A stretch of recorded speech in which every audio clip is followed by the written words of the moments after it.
Euh, L'idée, c'est d'abord en fait d'introduire un petit peu, pour ceux qui nous connaîtraient moins, qui nous sommes et aussi le réseau Wallon PAC porté par Monsieur Delmont ici, ainsi que pourquoi ce guide a été créé et comment il a été développé. Revenir sur certaines définitions et défis liés à la transition durable et intelligente en territoires ruraux, semi-ruraux, s'intéresser à des aspects de gouvernance, de stratégie, et puis surtout prendre un peu du temps pour mettre en avant des bonnes pratiques euh, qui pourraient être inspirantes pour vos différents territoires. Euh, donc, notre institut, pour un peu remettre le cadre, nous sommes un institut académique attaché à la faculté de gestion économie de l'Université de Liège. Et donc, nous traitons de la thématique de la transition durable et intelligente des territoires, mais avec cette approche vraiment gestion, stratégie, gouvernance. Euh, Nous sommes notamment référents académiques de la Smart Région et donc nous avons aussi pour mission en fait de faire le lien entre ce qui se passe au niveau international, régional, local et soutenir au travers de nos rôles universitaires les communes et autres organisations dans leur transition. Je vais peut-être laisser Xavier s'introduire. Bonjour à toutes et à tous. D'abord, merci à Audrey de me convier effectivement à ce webinaire. Je pense que c'est une opportunité de faire connaître le réseau Wallon PAC et puis les activités qui ont été menées dans le cadre du réseau Wallon de développement rural précédemment, concernant justement les territoires intelligents. Donc, je coordonne cette mission pour le compte de la région. Nous sommes comment dirais-je, des organismes extérieurs au SPOE, mais nous sommes chargés d'une multitude de projets, dont notamment celle de mettre en œuvre des groupes de travail sur un certain nombre de thématiques qui correspondent à des préoccupations des territoires ruraux ou de l'agriculture. Et dans ce contexte-là, dans la période précédente, donc 2014, 2023, 2022, nous avions mis en place un groupe de travail dédié au territoire intelligent pour une raison bien simple, c'est parce que il y avait d'abord au niveau de la région des appels à projets concernant ces territoires intelligents, avec peut-être une demande de focus sur la dimension rurale qui n'était pas toujours, comment dirais-je, prise en compte. Et donc, nous avons mis en place ce groupe de travail en concertation avec l'Agence du numérique, Digital Wallonia, pour à la fois sensibiliser et mettre en réseau les acteurs du développement rural autour de ce thème, pas encore suffisamment connu à notre sens, sauf peut-être au niveau des groupes d'action locale, et puis surtout être un relais terrain par rapport aux spécificités particulières des territoires ruraux, il faut en tenir compte effectivement dans ces appels à projets en question. Donc, on a d'abord travaillé de manière directe avec l'Agence du numérique pour essayer de recadrer un petit peu les choses, formuler des constats, traduire les enjeux et les défis des territoires ruraux, plus particulièrement en matière smart, et puis surtout identifier un certain nombre de solutions de réponse smart à ces enjeux de manière très pragmatique. Et puis, nous avons sensibilisé l'Assemblée du réseau, qui est la commission permanente, à cette thématique, qui a décidé de mettre sur pied ce groupe de travail. Et en parallèle, on a suivi les travaux de deux projets européens sur cette thématique, le Smart Rural 21 et le Smart Rural 27. Et je vous expliquerai un peu plus tard comment on a travaillé sur cette dimension. Voilà, merci beaucoup, ce qui fait parfaitement en fait le lien avec pourquoi ce guide pratique 7. Donc oui, comme vous l'entendez, c'est déjà le 7e tome et à chaque fois, on base en fait le développement de ces guides pratiques sur les besoins, les rencontres du terrain et le besoin de démystification de certains concepts ou d'autres choses.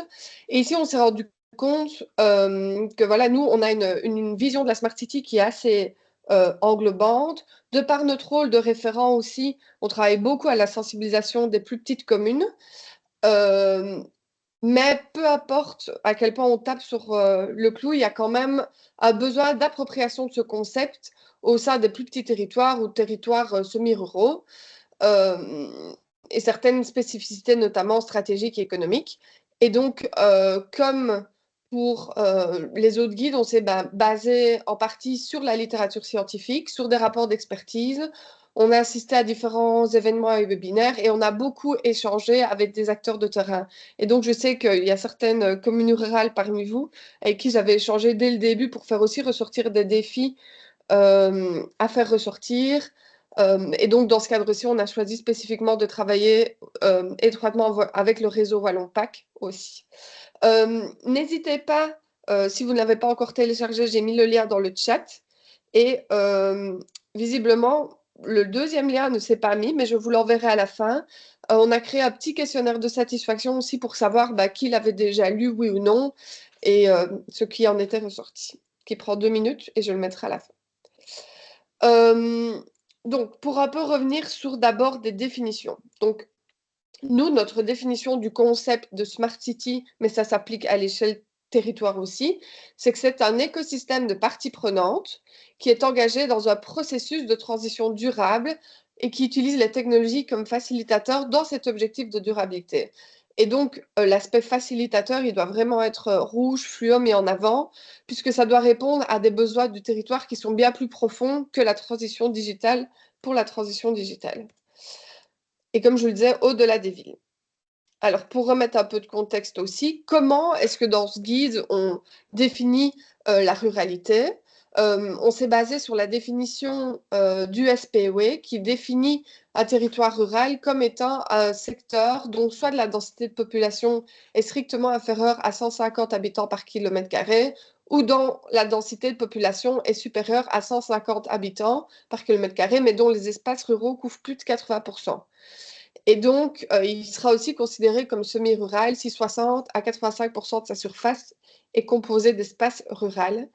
Et donc, ce qui était quand même, bien sûr, assez frappant, c'est que sur cette base, on voit quand même que, comme le montre le schéma, une grosse partie, la majorité de la Wallonie est considérée comme rurale ou semi-rurale. Et petite un peu un fun fact, mais quand ce guide est sorti, en fait, on a organisé un panel à Barcelone durant la Smart City Expo au niveau belge. On a aussi invité une commune rurale flamande et c'est quand même assez impressionnant parce que la définition n'est pas du tout la même et donc le sens de ruralité non plus. Et je pense que si on se basait sur la définition wallonne de la ruralité pour la Flandre, il n'y aurait pas beaucoup de communes qui sont considérées comme rurales. Et donc, comme je le disais, en Wallonie, la ruralité, ou la semi-ruralité, ça représente 88% du territoire et environ un tiers de la population. Alors, pourquoi commencer à parler de Smart Village et autres? C'est vrai qu'on met souvent en avant ce qu'on appelle une spirale de déclin rural. Donc, un peu ce cercle vicieux de parce qu'il y a une faible densité de population, il y a une absence de masse critique de services et d'infrastructures, donc moins de création d'entreprises, donc moins d'emplois, donc un exode des jeunes populations et donc un vieillissement qui renforce. C'est quand même si l'idée globale est connue de toutes, c'est quand même plus nuancé que ça. Et donc, on a décidé de se focaliser sur des caractéristiques qui sont en fait la présence de paysages ouverts, la faible densité de population, le mode de vie et les coutumes traditionnelles et proches de la nature, l'utilisation extensive des terres et l'habitat dispersé, ainsi que ce sentiment de vivre à la campagne, qui sont tous ressortis de différents types de rapports. Les défis qui sont identifiés sont quand même liés à ce que j'ai mis. Donc, le dépeuplement, peut-être le vieillissement et l'immigration des jeunes, une infrastructure limitée, les correspondances et les potentiels coûts de transport et des services éducatifs limités. Partant de cette base, on a mis en avant pour nous qu'un smart village, en fait, on a pris la définition de la Commission européenne de 2018 qui définit un smart village comme une zone rurale et des communautés qui s'appuient sur leurs forces et leurs atouts, tout en saisissant des nouvelles opportunités où les réseaux et services traditionnels sont améliorés par le biais de la technologie et qui s'appuie sur une approche participative. Et donc, il y a des termes mis en gras qui sont assez en phase avec ce qu'on prône au niveau du concept de Smart City. Et nous, ce qu'on en retient et ce sur quoi on a vraiment appuyé sur le guide, c'est les trois notions qui suivent, que cette notion de communauté sur laquelle on va beaucoup plus se reposer en milieu rural qu'au sein d'une grande ville. Et donc, les habitants deviennent beaucoup plus acteurs du changement. Que la technologie, encore une fois, c'est un moyen et pas une fin. Et le terme village, c'est pas une zone, une taille spécifique, mais ça définit vraiment en fait quelque chose qui n'est pas le contexte urbain et qui s'en détache. Exact.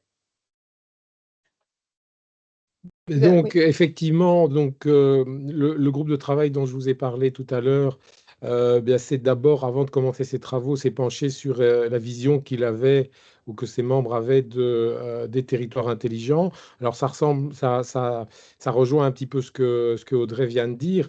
Il y a différentes dimensions qui sont importantes. Le groupe de travail a d'abord pointé le fait que l'approche telle qu'on le conçoit de smart ou de territoire intelligent sur les territoires ruraux, c'est quand même différent d'une approche très techniciste et urbaine de la Smart City telle qu'elle avait été définie dans les années 2000.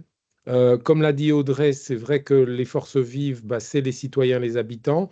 Et donc, le premier levier moteur d'une démarche territoire intelligent, c'est d'abord effectivement les acteurs locaux. Et donc, on se base sur l'intelligence collective pour mener des actions coordonnées et efficaces. Ça concerne les territoires ruraux, mais aussi à la marge les connexions et les interactions avec les petites villes ou les petites villes ou les bourgs limitrophes. Ça s'appuie bien sûr sur des données et sur de la technologie pour imaginer des territoires plus performants, mais surtout moins pollués, moins bruyants, moins dispersés, un travail sur l'aménagement du territoire, le fait de pouvoir effectivement rationaliser un certain nombre de coûts, consommer davantage local. Donc c'est tout un écosystème qui est au service d'abord et avant tout d'un territoire dont effectivement la taille est à géométrie un petit peu variable. Ça dépend énormément du facteur humain. Donc, en résumé, je dirais que pour les membres du groupe de travail, le digital, le numérique, c'est un outil qui doit être utilisé au bénéfice du développement des territoires, mais ce n'est pas une fin en soi. Et si le numérique est une opportunité, il a aussi des contraintes et des coûts qui ne sont pas négligeables et dont il faut tenir compte dans la définition de son utilisation. Donc, les participants au groupe de travail considèrent que la dynamique territoire intelligent peut être au service de pas mal de choses intéressantes pour les territoires ruraux, notamment la réintroduction de services publics, de services numériques, que le smart est aussi un levier pour des dynamiques qui sont renouvelées, même si, par exemple, il existe les dynamiques groupes d'action locale, etc. C'est une dimension complémentaire et que le développement numérique d'un territoire, ce n'est pas une formule, mais c'est différentes formules. Il n'y a pas il n'y a pas de solution ou de modèle unique. Chacun trouve sa voie en fonction des opportunités, de ses ressources humaines et des spécificités qui sont les siennes. Tout à fait. On y reviendra plus en détail, mais ce qui permet de faire aussi le lien avec pourquoi est-ce que des territoires ruraux ou semi-ruraux se lancent dans cette dynamique smart. La littérature et différents projets mettent en avant les points suivants. L'envie en fait de faire des économies d'argent. On sait que les trésoreries communales ne sont pas au mieux. Et donc, l'objectif, c'est vraiment trouver des réponses à des restrictions budgétaires et à la centralisation potentielle des services publics. Ensuite, l'amélioration des services ou des services publics plus efficaces grâce à l'utilisation des données.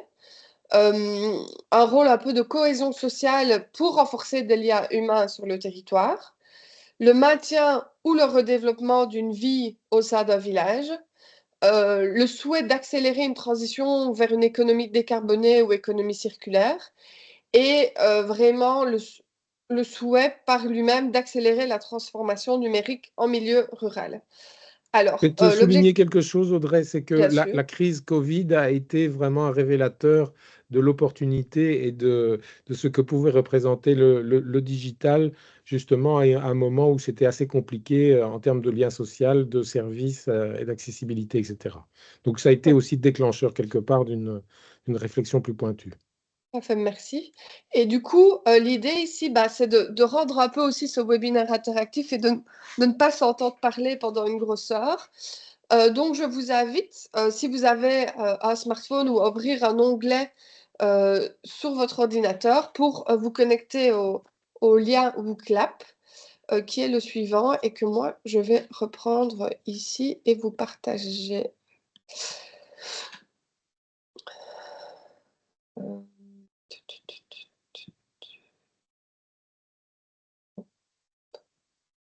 Là, j'ai l'impression que c'est pas le bon écran que vous voyez. Non,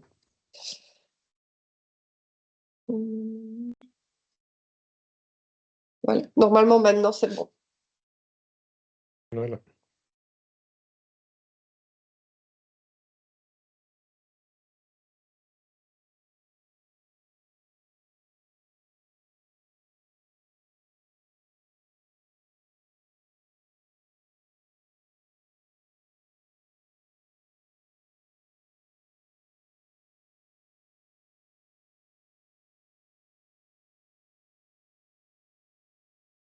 Il faut lancer la première question, hein. Oui, mais je vois qu'il y a 11 personnes et que ça continue à grimper. C'est pour ça que je ne Ah oui, change pas, en d'accord. fait. Mais j'ai aussi mis le lien dans le chat si c'est plus simple pour certains de se Ouais. connecter comme ça. Bon, on va quand même y passer. Sinon, n'hésitez pas à aller cliquer sur le lien qui est dans le chat. L'idée ici, c'est d'un peu savoir, vous, quels sont éventuellement les atouts du territoire rural sur lesquels vous souhaitez euh, jouer dans la mise en place en fait, d'une stratégie Smart Village ou sur quoi vous souhaitez capitaliser. La proximité avec les citoyens.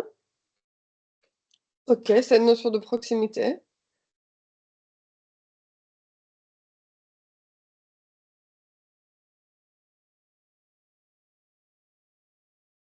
Un associatif fort, donc on revient un peu à cette notion de communauté aussi. L'appartenance à un ensemble, encore une fois, cet aspect de communauté.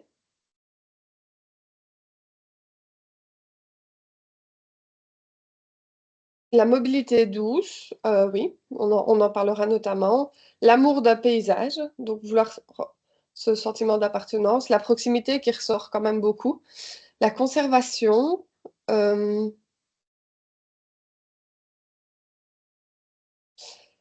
ok, la connaissance. L'espace, je suppose que c'est espace vert qui était mis en avant. La connaissance, donc on voit que ces notions de proximité ressortent quand même énormément. La connaissance, les collaborations. Oui, donc sans aucun doute, euh, la notion de proximité encore ressort. Ok, la biodiversité, donc je vois aussi des applications plus thématiques. Euh, L'amour, je suppose que ça faisait partie d'une phrase, mais que c'est parti comme ça. Euh, ok, donc pour avancer, je vais arrêter de partager. Euh, ah non, on peut continuer directement sur celle-là, quand même.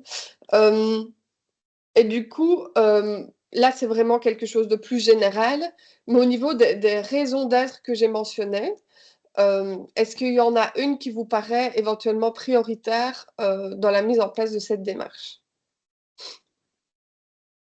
Et si c'est autre chose comme politique globale, n'hésitez pas à le mettre dans le chat directement.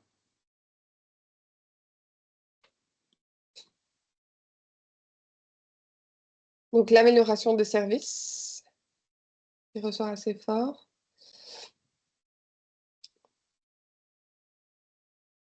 La transformation numérique aussi. les économies d'argent.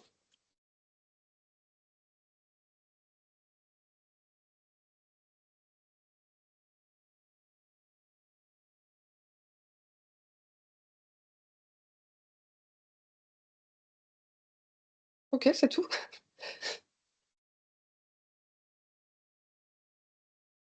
Donc, ouais, ici, on voit quand même que l'amélioration des services et rendre les services plus efficaces ressort par rapport à d'autres. N'hésitez pas à continuer à répondre, mais comme ça prend parfois un peu de temps dans le chat, je voudrais pas que on reste trop longtemps à attendre dessus.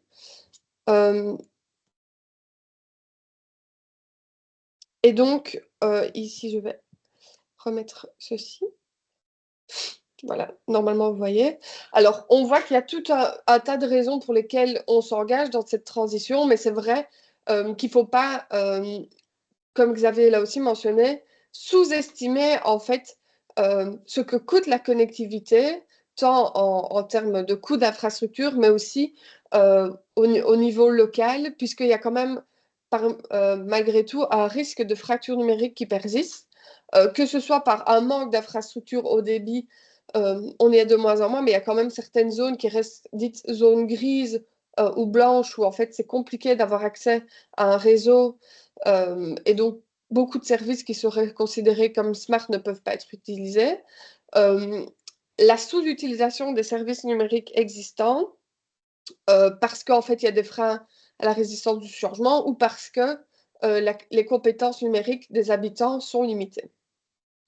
Donc, ça, c'est pour remettre un peu le contexte général. Je vais revenir à mon autre fenêtre. Et j'aurais souhaité savoir pour vous, encore une fois, je suis désolée, mais il y a des questions qui ont disparu dans mon Outlab, donc j'y reviendrai plus tard, tant pis. Euh, donc du coup, passons à l'aspect de gouvernance. Donc, on a vu pourquoi est-ce qu'on choisit de développer la définition, mais en fait, qu'est-ce qui peut être fait? Et l'idée est peut-être de remettre un contexte de gouvernance.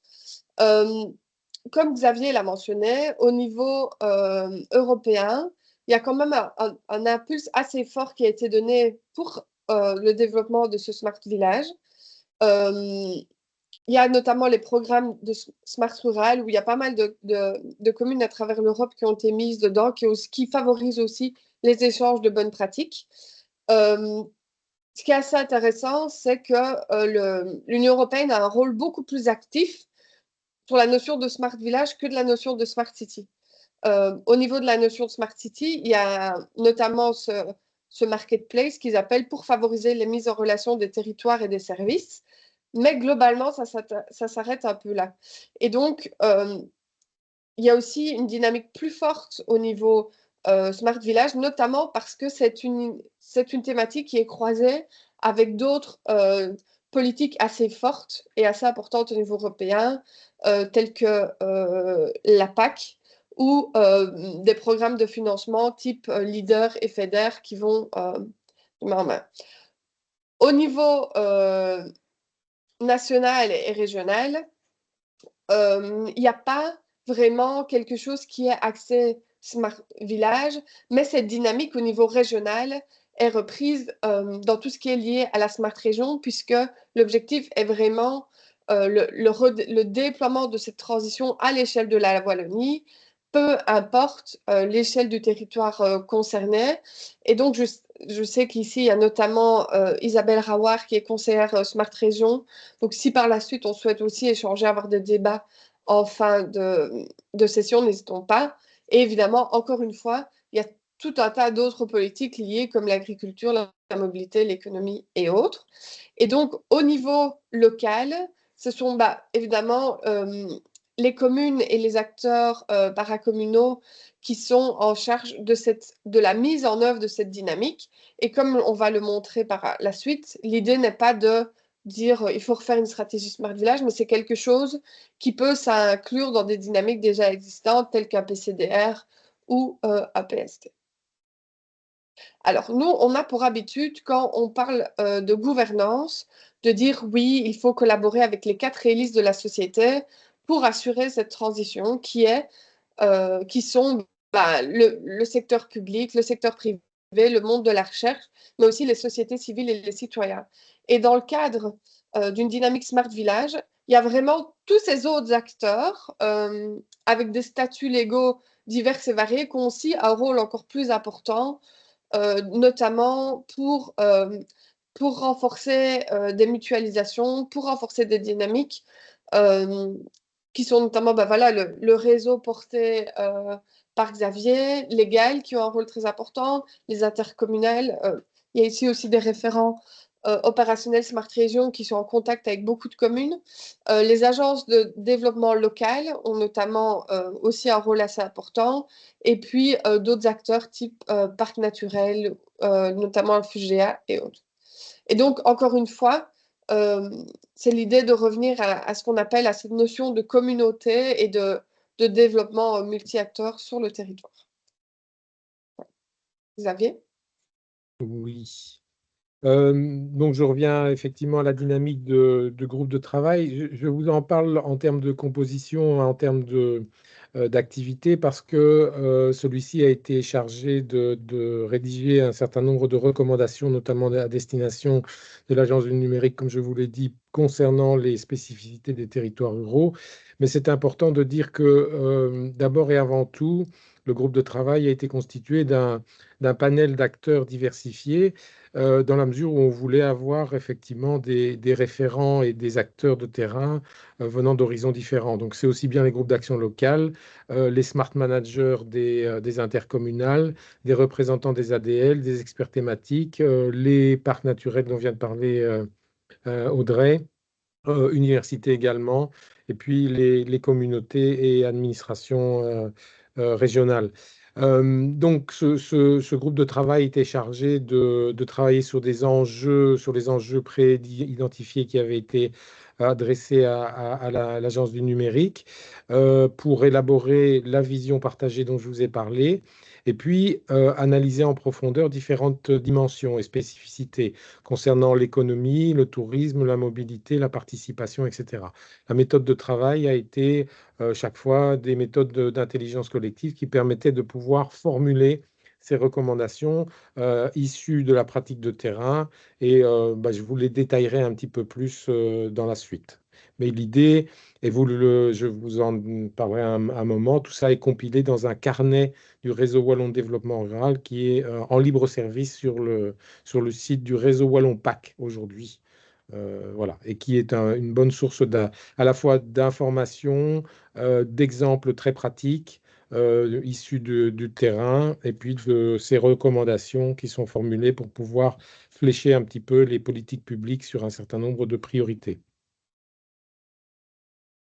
Merci beaucoup. Donc, je trouve que j'ai adoré en fait qu'on travaille ensemble sur ce guide parce que je pense qu'on peut être assez fier au niveau wallon puisque énormément en fait de recommandations qui sont faites au niveau européen, énormément de choses qui sont prônées par la recherche et la littérature sont en fait plus que mises en application au niveau wallon et c'est en grande partie grâce à ce groupe de travail.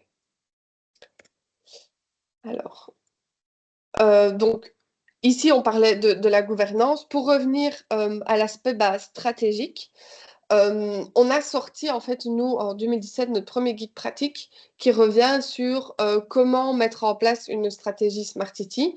Alors, dans ce guide-ci, on n'a pas du tout eu vocation à tout rechanger, à dire c'est complètement différent. Non, parce qu'une stratégie se fait de la même manière. Mais par contre, on a souhaité, en fait, mettre en avant quelques spécificités quand même, et qui sont quand même plus détaillées dans le guide que ce que je vous ai mis dans le slide, mais des considérations à prendre en compte quand on développe cette stratégie en milieu rural ou semi-rural. Donc déjà, quelles sont éventuellement les caractéristiques clés et uniques du territoire sur lequel on est, sur les forces en fait sur lesquelles on va se reposer aussi. Quels sont les principaux défis que cette stratégie en fait vise à relever? Donc on a parlé d'efficience, de renforcer la communauté, mais est-ce qu'il y a d'autres choses? Est-ce qu'il y a des aspects stratégiques sur lesquels on veut jouer. Donc, le fait de se dire, bah voilà, il y a un retour des habitants dans cette zone rurale qui devient attrayante. Notre territoire est à proximité de centres urbains. Il y a un environnement naturel assez unique avec peut-être des endroits de randonnée ou touristiques qui sont assez importants et sur lesquels il faut potentiellement miser. Quels sont les besoins spécifiques de mon territoire que les voisins n'ont peut-être pas, qu'on qu'on ne retrouve pas autre part et sur lesquels on doit faire un peu plus attention.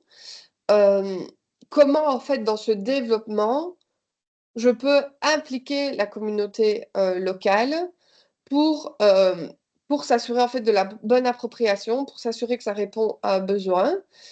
Euh, et puis, quelles sont les stratégies et initiatives existantes qui sont pertinentes? Euh, Encore une fois, ça sert pas forcément à quelque chose de redévelopper une nouvelle stratégie dans son coin, mais est-ce qu'en fait on peut intégrer, et c'est vraiment le bon moment pour ça, toutes ces réflexions en fait au prochain PST?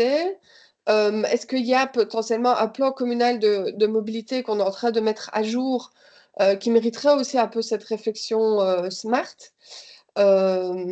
Et puis, bah, voir comment on peut articuler aussi cette stratégie et ce développement avec des plans ou des autres stratégies de développement territorial plus larges qui sont menées par d'autres acteurs comme des parcs nationaux, des parcs naturels, des intercommunales. Est-ce que ça peut s'inscrire dans un projet de territoire qui est mené par un GAL, par une autre organisation? Je pense notamment ici à une conférence d'élus ou de bourgmestres, puisque je sais que quelqu'un est dans ce cas-ci. Donc voilà. Ici, c'est très bref, mais vous pouvez vraiment, dans le guide, consulter un peu plus. Alors, pour revenir à notre Wooklap, donc pour rien vous cacher, il y a eu un problème, je ne sais pas, des choses qui ont disparu. Donc, on a déjà couvert ceci, mais j'aimerais revenir sur maintenant bah, les freins éventuels en fait au développement de cette stratégie. Euh, la littérature met en avant, et d'autres rapports, de se dire, bah oui, même s'il y a beaucoup de petits territoires qui veulent se développer, s'il y a un problème de leadership, de quelqu'un qui prend à bras le corps cette transition, elle ne se fait pas forcément. S'il y a un manque de vision stratégique et qu'on fait bah, juste un one-shot, mais qu'en fait, il ne se passe rien après, c'est aussi compliqué. Globalement, au-delà du leadership, vraiment une volonté politique d'appliquer, de développer ça. Euh, et puis des ressources humaines, que ce soit en termes de temps, donc pas forcément euh, le temps des personnes pour dessus, mais aussi en termes d'expertise, puisque certaines matières sont assez techniques. Des ressources financières, puisque le déploiement euh, demande quand même des certains moyens. Et donc, j'aurais souhaité savoir de votre côté, quels freins voyez-vous éventuellement sur votre territoire ou le territoire que vous accompagnez. Et je vois qu'il est mis, vous ne pouvez plus voter. Donc, est-ce que, alors que la question d'après, oui. Ok, super. Bah, ce que je vous propose, c'est éventuellement de l'écrire dans le chat.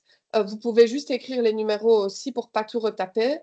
Est-ce qu'il y a potentiellement des freins qui vous les vivez au quotidien ou qui en fait empêchent votre territoire d'avancer sur la thématique?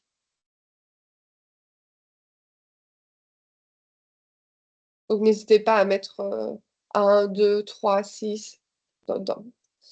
Donc là, je vois ressources humaines, donc le temps, l'expertise. Et ce qui est aussi compliqué en termes d'expertise, qui est souvent mis en avant, c'est qu'en général, ça demande des profils qui, en fait, évidemment, dans le secteur privé, peuvent aller chercher plus cher, enfin des meilleurs salaires, et donc ils n'ont pas forcément toujours l'envie de rester au sein d'une commune. Et ce qui applique aussi inversement un risque, puisque comme on fait appel à des prestataires externes, euh, bah, parfois l'expertise n'est pas acquise au sein des communes et donc quand il y a un problème avec le prestataire privé, on ne sait plus développer ses compétences en interne. Donc, ouais. Donc globalement, en fait, tout est un peu couvert. Il y a beaucoup au niveau des ressources que ce soit humaine ou financière, et ce n'est pas surprenant puisque dans plein d'autres rapports et recherches qu'on a fait, c'est quand même le frein le plus important au déploiement de la transition durable et intelligente. Alors, du coup, ici, normalement, vous pourrez répondre directement. Sur base de ces freins, pour vous, quels seraient les besoins et leviers pour amorcer cette transition? Et ça peut aller dans tous les sens, que ce soit au niveau de support financier, de soutien de formation et autres.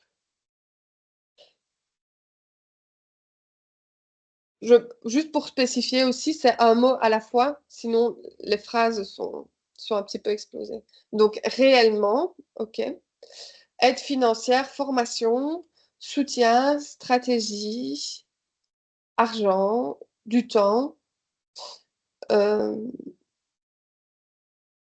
Donc, la stratégie qui revient quand même beaucoup aussi. La notion d'accompagnement, de soutien, de formation, de compétences, de volonté politique. Donc, formation, stratégie, volonté politique qui ressort beaucoup. Oui, encore, je vois formation, volonté politique, soutien, subside. OK. Je pense que ce sont quand même les termes qui ressortent le plus. Excusez-moi. Je devine aussi, au-delà de subside, de appel à projet dans des choses qui se mettent. Donc, voilà. Et pour un petit peu respécifier aussi, du coup, peut-être une parenthèse, mais il y a déjà quand même aussi énormément qui est fait en termes de soutien et d'accompagnement et de formation. Nous, on organise aussi, donc il y a beaucoup d'outils qu'on met à destination gratuitement à destination des communes et des organisations pour les soutenir d'un point de vue stratégique. Donc, on a notamment, on a 7 guides pratiques maintenant sur des thématiques qu'on essaye toujours de valoriser d'une manière ou d'une autre, au travers de webinaires, au travers d'ateliers. On a un outil de gestion de projet qu'on a aussi pas mal utilisé au terme dans des ateliers. On organise, si certains d'entre vous sont intéressés, on organise aussi des formations à destination des professionnels, et on a notamment une journée de formation liée à la stratégie au mois de février. Donc, si ça vous intéresse, n'hésitez pas à m'envoyer un petit email par la suite.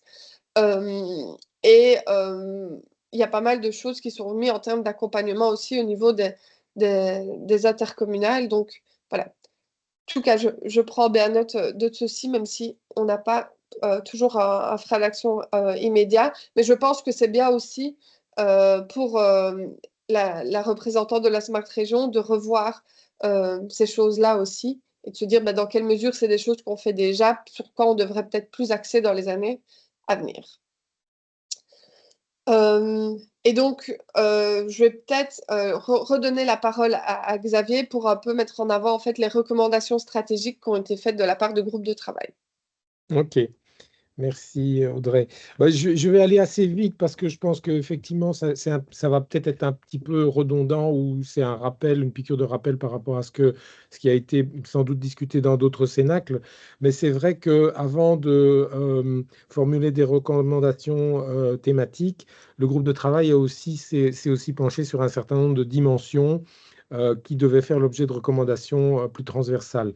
Audrey a parlé de la connectivité. C'est clair qu'aujourd'hui, le fait qu'il y ait encore en zone rurale des zones grises ou blanches est un frein au développement de nouveaux usages, de nouveaux services, que ce soit pour les citoyens ou pour les entreprises. Donc ça, c'est un premier élément important. Souvent, il arrive que des élus ou des décideurs considèrent que équiper un territoire de la fibre optique, c'est un coût, alors que c'est d'abord et avant tout un investissement. C'est un investissement pour le futur qui génère des bénéfices. Donc c'est un élément, c'est une autre manière de voir les choses, mais je pense que, je me permets de le rappeler. La deuxième, c'est que les territoires ruraux ont des ressources humaines et financières limitées. Donc, en termes de réponse à leurs besoins, la logique ou l'approche mutualisation est extrêmement importante. Et je pense que sur certaines provinces, notamment en province du Luxembourg, ben, on est sur des logiques de mutualisation, de formation à destination des agents communaux. On est sur des formules de mutualisation en termes d'achat de matériel informatique, numérique, etc., qui coûtent très cher. C'est une manière aussi de rationaliser l'investissement que les communes peuvent faire, puisque les marchés publics imposent quand même pas mal de contraintes et que c'est assez lourd pour des petites communes rurales qui ne disposent pas de ressources humaines importantes. Et donc, c'est un élément qu'il faut avoir à l'esprit, pouvoir se regrouper peut-être avec d'autres communes, lancer des marchés publics communs, mutualiser les formations, etc. La dernière des pistes là-dedans, c'est aussi peut-être favoriser des partenariats publics-privés. Audrey en a parlé également. En termes de réplicabilité, entre guillemets, c'est peut-être, elle l'a dit aussi, c'est peut-être ne pas réinventer la solution depuis le point zéro chez soi, alors que d'autres communes ont déjà développé des activités, des services et d'autres solutions. Donc, il y a un partage de connaissances, une mise en réseau des acteurs, et c'est un petit peu le rôle que l'on joue. En termes de supracommunalité, ben, c'est clair que l'échelle communale n'est pas toujours l'échelle pertinente par rapport au développement d'un certain nombre de solutions smart, entre guillemets. Je prends pour exemple notamment la mobilité qui est difficile à imaginer sur un territoire communal, mais qui l'est davantage sur un territoire plus large, qui est celui d'un groupement de communes. Et on a pu voir d'ailleurs dans les exemples européens que ben, on naviguait du niveau très local pour certaines problématiques à un niveau beaucoup plus sous-régional pour d'autres. Et à ce titre, ben, c'est clair que des acteurs importants que sont les groupes d'action locale ou que sont les intercommunales eh bien, doivent jouer pleinement leur rôle. L'open source fait partie aussi des recommandations qu'on a formulées. C'est que face aux contraintes budgétaires des communes et connaissant bah, le fait qu'elles sont sollicitées ou qu'elles sont approchées par pas mal d'acteurs économiques qui voudraient leur fourguer, entre guillemets, des solutions informatiques, il est clair que l'open source a sans doute une vertu, c'est de permettre effectivement de réduire un petit peu les coûts et puis aussi d'un point de vue éthique, sans doute de répondre à un certain nombre de besoins. L'interopérabilité, ben, pendant tout un temps, il y a eu voilà, des solutions digitales, numériques, diverses et variées, offertes par différents opérateurs. Ce n'est pas toujours des solutions qui sont viables parce qu'elles doivent être mises à jour. Elles ne sont pas interopérables d'un territoire à l'autre. Donc, c'est un élément extrêmement important.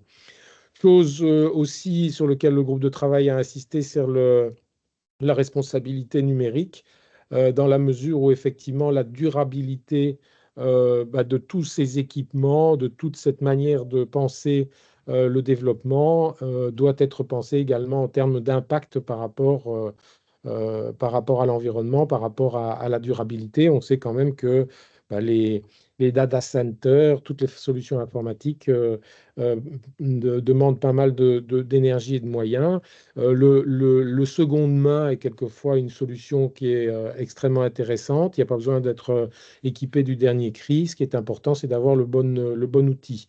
Euh, en termes d'animation, bah, il est clair que si les communes peuvent et doivent investir dans des outils informatiques, l'animation, l'écosystème animation qui va autour pour faciliter l'adoption de ces solutions est fondamental. C'est comment on anime des communautés de citoyens autour de l'outil numérique, comment on fait en sorte que ça devienne une seconde nature, entre guillemets. Et là, les exemples de communes qui ont fait des sauts technologiques ou des sauts territoires intelligents, smart importants, ont investi énormément d'énergie et de moyens dans ce domaine. Je pense par exemple à l'exemple de Marche en Famenne qui, depuis le début, accompagne les citoyens, les entreprises dans l'acquisition de compétences importantes. Et donc, l'animation est fondamentale. Il faut pouvoir avoir des interlocuteurs pour les différentes catégories. Euh, L'innovation sociale, c'est clair que les données, la technologie, c'est un moyen, mais l'innovation sociale, enfin, ces outils sont au service de l'innovation sociale et non l'inverse. Donc, l'innovation sociale est le moteur du développement des communautés et des territoires ruraux. Et donc, chaque fois, il faut mettre en perspective cette situation-là. Et enfin, peut-être une chose aussi importante, et Audrey l'a dit également, en parlant de stratégie, chaque fois qu'on parle d'approche smart, le diagnostic préalable sur les besoins, le contexte territorial dans lequel on intervient, etc., est fondamental parce que ça permet effectivement, et en complément d'autres outils dont disposent les communes, de pouvoir définir des priorités et de pouvoir élaborer une stratégie qui tienne la route et qui soit réaliste et réalisable par rapport aux enjeux qui sont ceux des territoires ruraux, en sachant que un élément important, c'est qu'une fois qu'on dispose d'un diagnostic étayé, d'une stratégie étayée, la vision de cette stratégie doit pouvoir être maintenue dans le temps. Et je pense que les territoires ruraux qui ont fait montre de constance avaient chaque fois des visionnaires, des décideurs, des élus qui ont accepté de garder le cap, de faire les investissements nécessaires, même si de temps en temps on n'était pas toujours sûr que ça allait porter ses fruits. Il faut être dans une démarche agile, il faut être dans une démarche où on prend des risques et où on fait des erreurs et où on revoit sa copie régulièrement. Alors, en termes de recommandations plus thématiques, entre guillemets, là, je vais être très synthétique parce que je vais vous renvoyer au carnet dont j'ai parlé, le carnet numéro 8, si je ne dis pas de bêtises, ou non, plus 12, pardon, qui est à disposition sur le site web du réseau Wallon PAC aujourd'hui. Ça a été produit par le réseau Wallon de développement rural, mais peut-être de dire que effectivement, en termes économiques, le fait qu'un territoire soit équipé en solutions numériques permet effectivement de pouvoir faciliter les échanges entre entreprises, de pouvoir les mettre en réseau et de pouvoir faire en sorte que des clusters, des synergies, des collaborations puissent être développés. Le facteur humain est évidemment fondamental, aussi bien dans le domaine économique que dans le domaine citoyen. Et donc là, il y a un certain nombre de recommandations qui sont faites. Aujourd'hui, enfin, soutenir le développement économique, c'est pas uniquement favoriser le télétravail, mais c'est optimaliser les solutions numériques, c'est faire en sorte que les dynamiques territoriales puissent être en capacité de relocaliser l'emploi, de redonner du travail aux gens à proximité. Et donc, ça passe aussi par une optimalisation d'un certain nombre de moyens, notamment les moyens de transport, etc. Les outils enfin, les perspectives d'outils informatiques ou d'outils numériques permettent de favoriser la collaboration, mais ils ne sont pas, comme on l'a dit, la panacée. Ils doivent permettre de pouvoir fluidifier les échanges, les connaissances entre acteurs, et c'est ce à quoi, par exemple, je reviens à l'exemple de marche en famine, mais pas que, c'est pouvoir mettre à disposition des acteurs économiques, des lieux, des dispositifs tels que les tiers-lieux, les coworking, les Fab Labs, de manière à ce qu'ils puissent tester des différentes solutions. Donc la question des tiers-lieux aujourd'hui est, je pense, assez fondamentale dans une logique ou dans une démarche smart des territoires ruraux. En termes de tourisme, de développement touristique, Ben là, si effectivement les applis multiples et variées qui sont créées depuis des années permettent de pouvoir mieux faire connaître des territoires, permettre aux touristes de les découvrir de manière dynamique, il est clair que ce sont des solutions qui quelquefois ne tiennent pas dans la durée parce que ne sont pas conçues de manière collective ou de manière mutuelle entre les territoires qui ont des besoins similaires. Donc aujourd'hui, la nécessité de former les usagers comme les producteurs de ces applis est essentielle. Et un des enjeux importants est sans doute d'utiliser ou d'exploiter les données qui sont collectées par les différents opérateurs économiques, les opérateurs euh, touristique. De là, peut-être un rôle particulier qui doit être joué par les maisons du tourisme, notamment dans ces nouvelles dynamiques. C'est important. En termes de mobilité, ben là, tout est à faire. Parce que la mobilité, pour le moment, fait l'objet d'un certain nombre d'initiatives, mais qui ont du mal un peu à être soutenues au niveau régional, même s'il y a une plateforme régionale de mobilité qui a été mis sur les fonds baptismaux. Et donc aujourd'hui, ben, il faut pouvoir faire en sorte qu'il y ait des solutions interconnectées qui utilisent à la fois les nouvelles technologies, mais aussi le citoyen pour répondre à des défis qui sont extrêmement importants, puisque il y a éloignement des centres de services, parce qu'il y a vieillissement de la population, et donc nécessité de développer des choses particulières. En termes de participation, bah, certains territoires se sont emparés des outils informatiques pour consulter leur population ou pour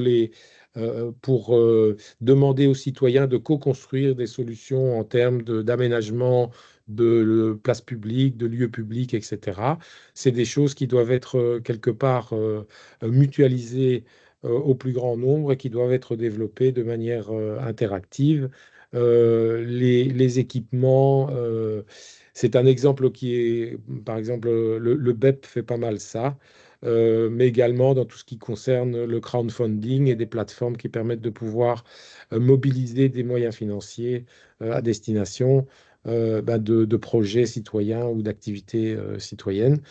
En termes de qualité de vie, je vais aller vite, hein, mais en termes de qualité de vie, il est intéressant de voir que les nouvelles technologies ou les solutions numériques permettent aujourd'hui à des collectifs de pouvoir gérer des ressources naturelles. Je prends pour exemple le projet Biomap qui a été développé par la commune de Ouassège avec l'aide le support du GAL Meusat Campagne, où effectivement, ben là, il y a mutualisation, collaboration des citoyens dans l'inventaire, l'évaluation des ressources en termes de biodiversité, et après un partage qui permet de pouvoir avoir une gestion collective comment dirais-je, des ressources. En termes d'énergie, d'environnement, de biodiversité, un petit peu la même chose. Aujourd'hui, l'enjeu des communautés d'énergie fait que les solutions informatiques, les solutions numériques sont sans doute nécessaires à appréhender, à maîtriser. Il y a des exemples au niveau européen qui sont intéressants. La ville de Gdańsk en Autriche qui a d'abord mis en place une solution, une communauté une communauté d'énergie et puis qui après a développé un système de paiement via Bitcoin sont autant d'exemples qui peuvent être inspirants pour des territoires wallons. Et puis alors, ressources et données, ben là, il est clair que les spécificités rurales eh bien, font que, en termes de partage d'informations, en termes de partage de ressources, il est fondamental de pouvoir collecter les données et de pouvoir se les partager, que ce soit euh, de, de, de- en termes d'informatique, en termes d'informaticiens, en termes de compétences, en termes de formation, comme je l'ai dit au début.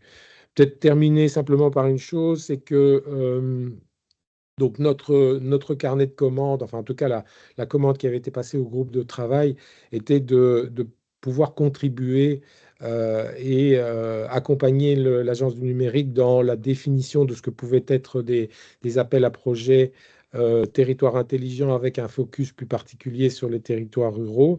Il est clair qu'il faut être attentif à une chose, c'est que la dimension innovation doit de temps en temps être prise avec des pincettes. On aime beaucoup ce qui est nouveau, ce qui est très innovant, mais il y a aussi la nécessité pour les territoires ruraux, en tout cas, c'est impératif, de soutenir la pérennité des solutions qui sont financièrement soutenues et de pouvoir capitaliser sur celles-ci.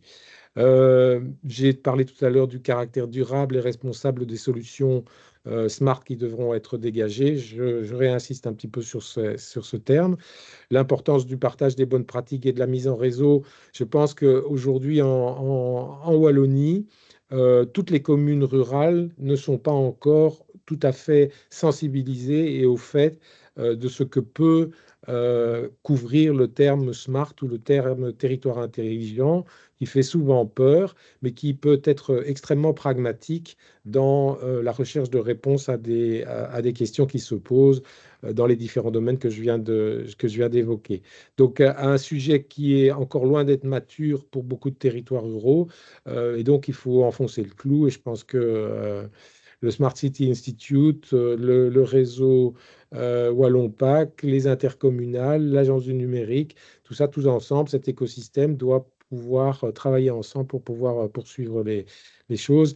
Et l'accompagnement au changement est indispensable. Et donc, j'en reviens à l'animation et aux acteurs qui accompagnent les acteurs économiques, les acteurs culturels, les acteurs sociaux sur les territoires ruraux. Mais voilà, c'est très rapidement brossé. Je vous invite à prendre connaissance du carnet dont je vous ai parlé. Il est téléchargeable sur le site web. Vous avez le QR code et donc vous pouvez vous rendre compte aussi au travers de la lecture de ce guide de l'ensemble des solutions qui ont pu être travaillées par des territoires ruraux, par des territoires ruraux wallons ou européens. C'est un élément important. Merci beaucoup.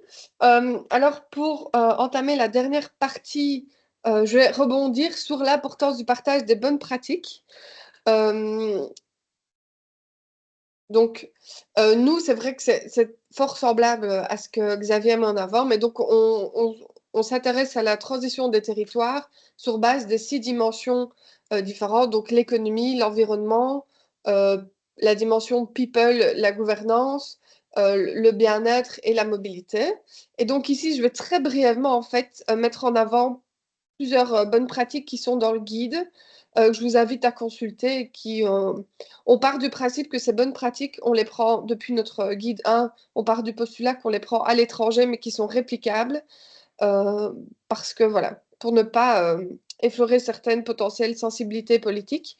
Mais n'hésitez pas à aller consulter le guide, et une partie d'entre elles, en fait, sont issues des projets Smart Rural 21 et Smart Rural 27.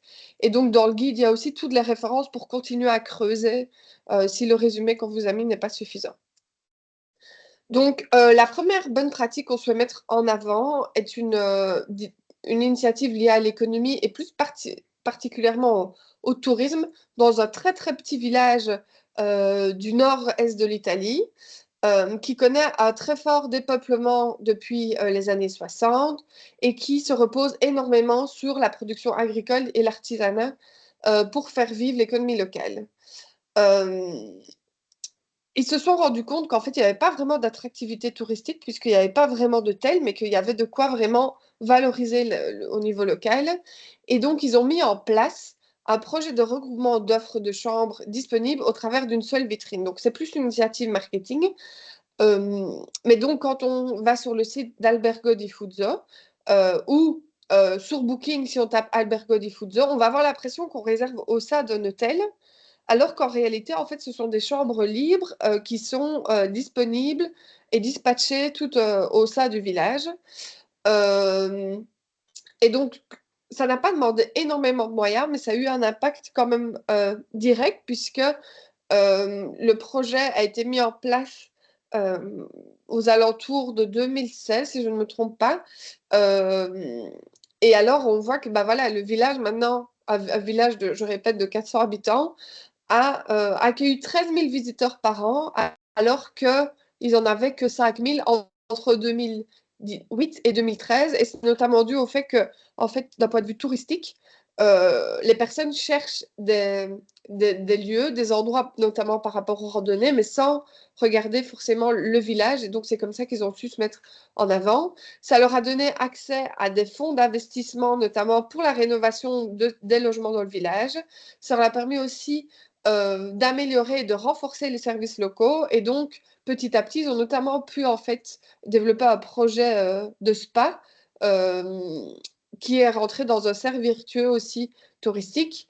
Ça a permis de créer des nouveaux emplois liés à l'entrepreneuriat et de garder certains talents au sein du village qui auraient pu partir.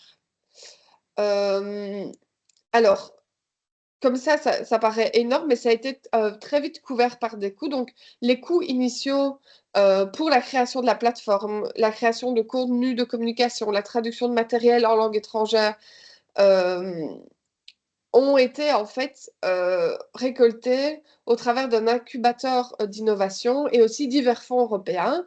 Et donc, les acteurs qui étaient impliqués sont la commune en question, la coopérative qui a été créée, qui représente environ 45% du réseau d'entrepreneuriat local, et un autre réseau d'acteurs locaux et d'activités commerciales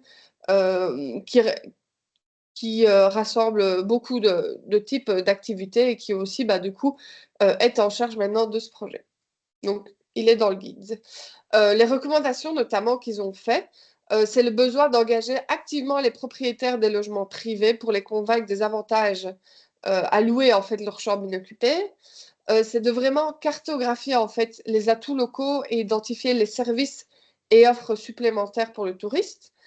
De promouvoir en fait de nouvelles compétences pour les employés du secteur touristique et puis maintenir la qualité et le prix des services offerts et ne pas en fait vouloir se concentrer sur le tourisme de masse, mais plus ne pas oublier qu'on a vraiment un petit village qui a vocation à le rester. Alors, une autre bonne pratique aussi italienne, mais qui en fait se développe quand même pas mal à travers l'Europe, c'est la notion de communauté d'énergie. Par le village de Melpigno, si je ne me trompe pas, qui est dans les Pouilles. Et donc, en fait, au début des années 2000, ils se sont rendus, donc, ils ont remplacé une grande partie de la plantation d'oliviers par des panneaux solaires en disant ça va être super pour notre transition énergétique.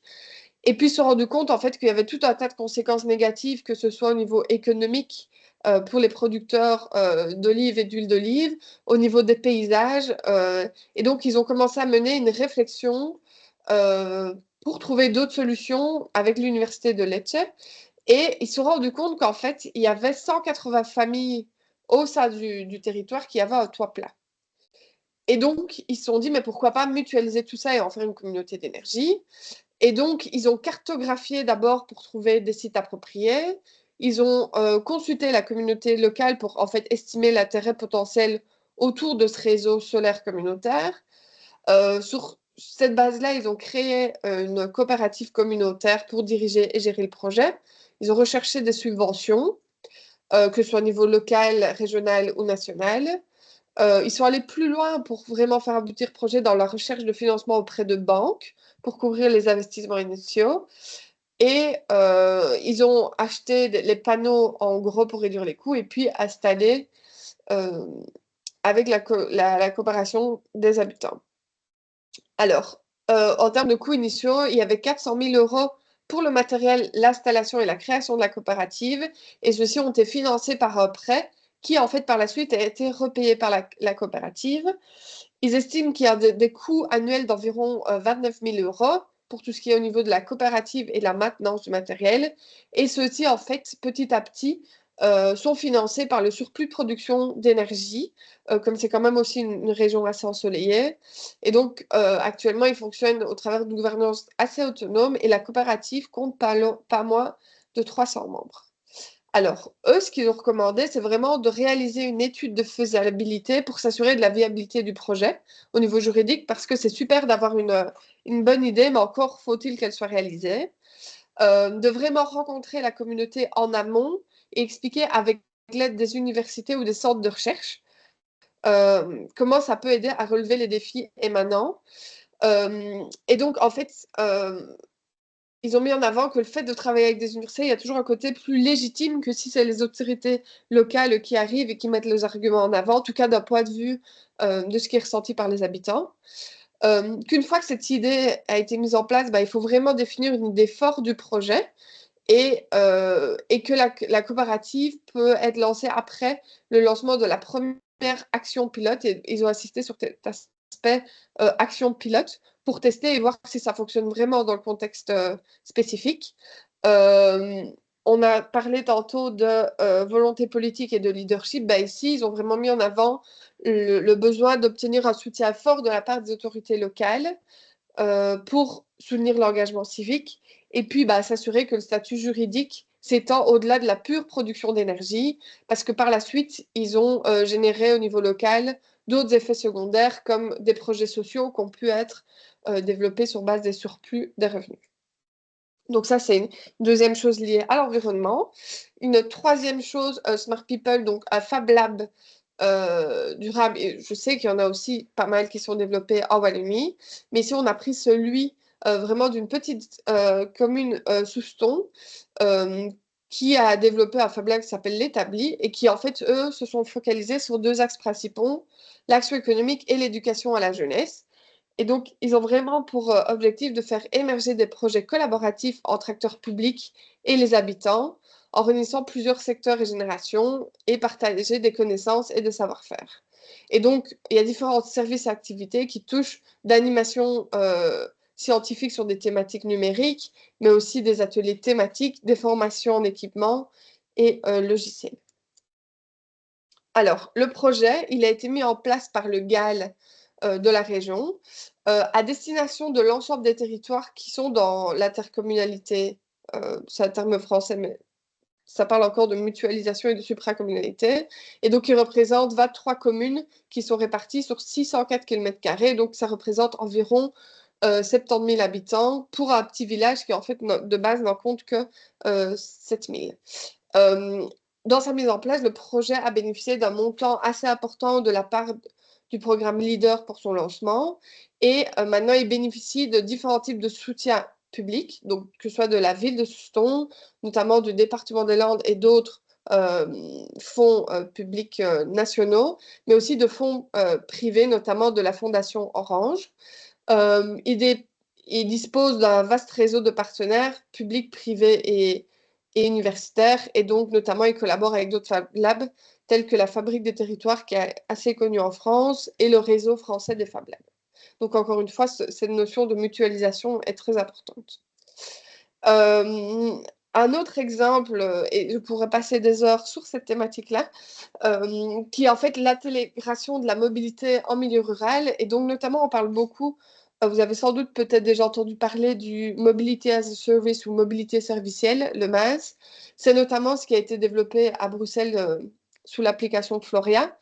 Donc, c'est le fait de rassembler en une seule application toute l'offre de mobilité disponible sur un territoire, qu'elle soit publique, privée, pour s'assurer que l'utilisateur a facile et faciliter le shift modal pour éviter le tour à la voiture.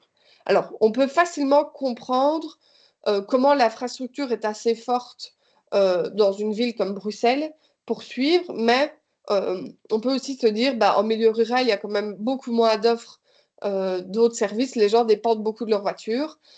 Ici, en Écosse, dans les Highlands, il y a une initiative qui est portée et pourtant, c'est quelque chose d'assez rural. Donc, parce qu'en Écosse, on estime que 98% du territoire est considéré comme rural et qu'il y a pourtant que 17% de la population écossaise qui habite. Donc, il y a vraiment cette dépendance à la voiture habituelle. La région des Highlands, dont vous avez sans doute déjà entendu parler, par contre, on se rend compte aussi, bah, OK, il y a moitié des gens qui sont des usagers du territoire qui sont des habitants, mais en fait, il y a aussi un énorme besoin en mobilité pour les tourismes, pour les touristes qui y viennent et qui, en fait, ne veulent peut-être pas automatiquement louer une voiture. Et donc, ils ont créé cette app qui inclut aussi en fait les initiatives communautaires. Et on revient encore à ce besoin de communauté et de faire autrement, ce qui inclut aussi la possibilité de prendre des ferries, de louer des vélos particuliers, certaines personnes souhaitent éventuellement partager leur voiture, elle est aussi inclue dedans. Ça s'est développé dans le cadre d'une stratégie régionale qui date de 2018 et c'est coordonné par l'autorité régionale de transport et mis en place par Mobileo, qui est un opérateur privé spécialisé. Mais je vous invite à avoir plus d'infos, encore une fois, dans le guide. Et puis, la dernière bonne pratique qu'on souhaitait mettre en avant en termes de gouvernance, c'est la création de tandems urbain-rural. Donc, en France, depuis 2015, il y a ce qu'on appelle un contrat de réciprocité entre la ville de Brest et la zone rurale du centre-ouest de Bretagne, donc comme on peut le voir ici. Et en fait, cela découle d'un processus de consultation qui a duré plus ou moins 2 ans sur les défis ruraux et de base, sur base de cette consultation, on s'est rendu compte qu'il fallait en fait favoriser les liens entre les villes et les campagnes. Et donc, la ville de Brest et la zone rurale y ont vu un intérêt parce que Brest a une crainte liée à la perte de compétitivité et d'attractivité à moyen et long terme par rapport à d'autres pôles comme celui de Rennes. Et donc, ils souhaitent sécuriser les emplois et les services tout en augmentant le bien-être économique de la ville. Et inversement, le pays du centre-ouest risque de manquer de soins de santé dans la région. Et donc, ils sont aussi à la recherche euh, de nouveaux marchés pour certains secteurs économiques, dont notamment la filière bois. Et donc, ils souhaitent renforcer ça avec la ville de Brest. Alors, ils ont défini certaines priorités de collaboration, l'économie et l'insertion, la santé, la culture et les services, et puis l'environnement et la transition énergétique. Et donc, ces réflexions sont issues de 4 rencontres entre les représentants d'autorités locales et les habitants des 2 régions. Il a été facilité notamment par l'agence d'urbanisme de Brest-Bretagne. Et donc, à la suite, ils ont élaboré une feuille de route commune qui a officiellement été adoptée en 2016, enfin, novembre 2016. Et donc, depuis, ils travaillent de manière assez coordonnée. Voilà. J'ai essayé d'assez être succincte.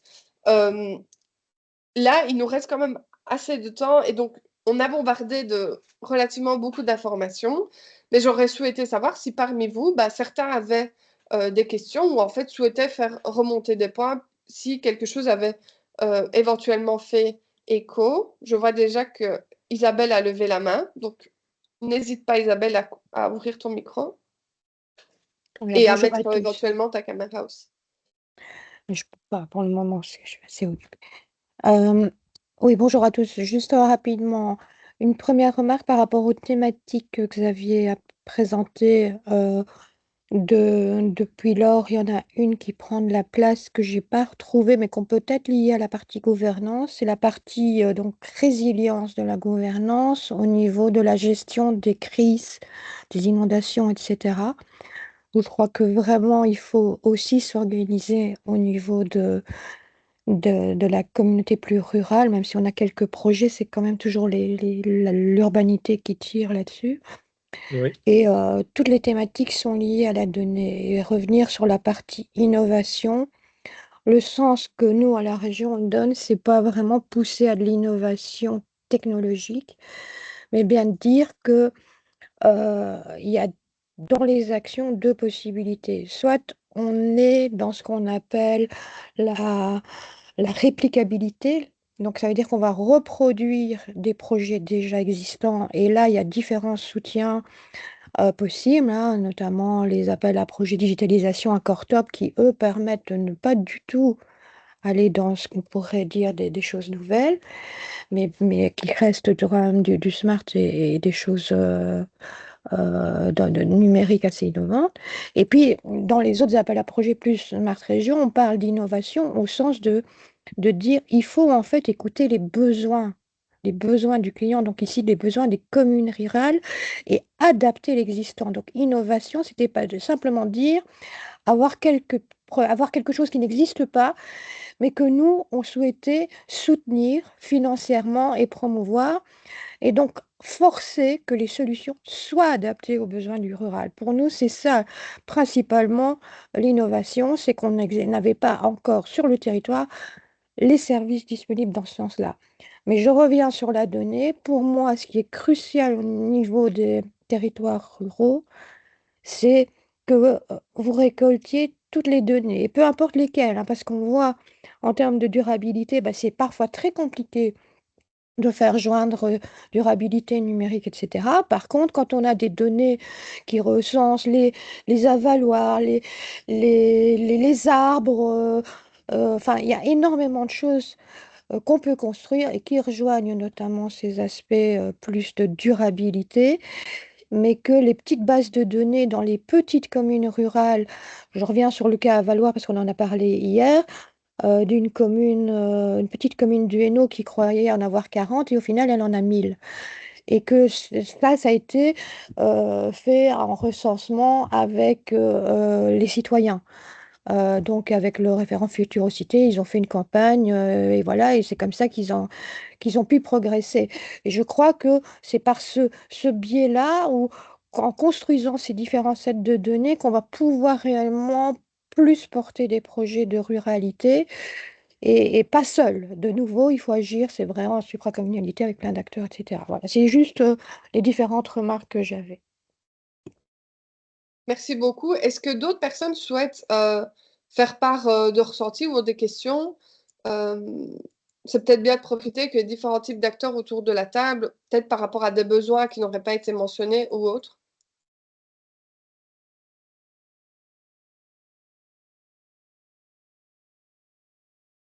Non, tout était relativement clair. On a bombardé des infos pendant 1h15, donc il faut peut-être tout assimiler.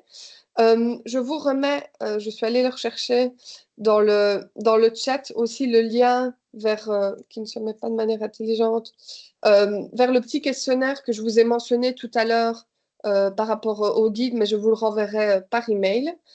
Et peut-être pour clôturer, donc que retenir de tout ce qui a été dit? Qu'au niveau local, l'approche Smart Village ou Smart Territoire, peu importe comment on veut l'appeler en fonction des besoins, ne doit pas être perçue comme une couche administrative supplémentaire. Donc, c'est pas parce qu'on décide de rentrer dans cette démarche qu'il faut redéployer des nouveaux plans et que ça peut s'intégrer dans une démarche actuelle. Que peut-être, en fait, ça va nécessiter des modèles, comme on l'a vu dans les bonnes pratiques, des modèles économiques alternatifs et créatifs qui inclut en fait la mutualisation avec d'autres territoires et l'application de la communauté. Je ne suis pas revenue beaucoup là-dessus, mais aussi dans le guide, il y a toute une partie du guide qui revient vraiment sur cette implémentation stratégique et sur des business models, notamment de services éventuellement mobiles. Donc, est-ce qu'on a besoin en fait d'avoir un opticien dans chaque village ou en fait, si on donne accès une fois par mois à un opticien mobile, est-ce que c'est suffisant? Enfin voilà, il y a aussi toute une réflexion comme ça. Et pour réassister, les acteurs des niveaux intermédiaires, donc entre le niveau régional et le niveau local, il y a tout un tas d'acteurs avec des statuts différents qui peuvent vraiment soutenir les acteurs locaux à développer leur stratégie et leurs compétences. Et puis ne pas réinventer la roue et voir ce qui est fait ailleurs et ce qui pourrait convenir au territoire. Voilà. Merci beaucoup à tous et à toutes. Et donc, je vais vous libérer cette fin de matinée. Le webinaire sera aussi disponible en replay. Donc, n'hésitez pas à le partager autour de vous. Et merci beaucoup. Bonne journée. Merci, bonne journée. Merci, bonne journée.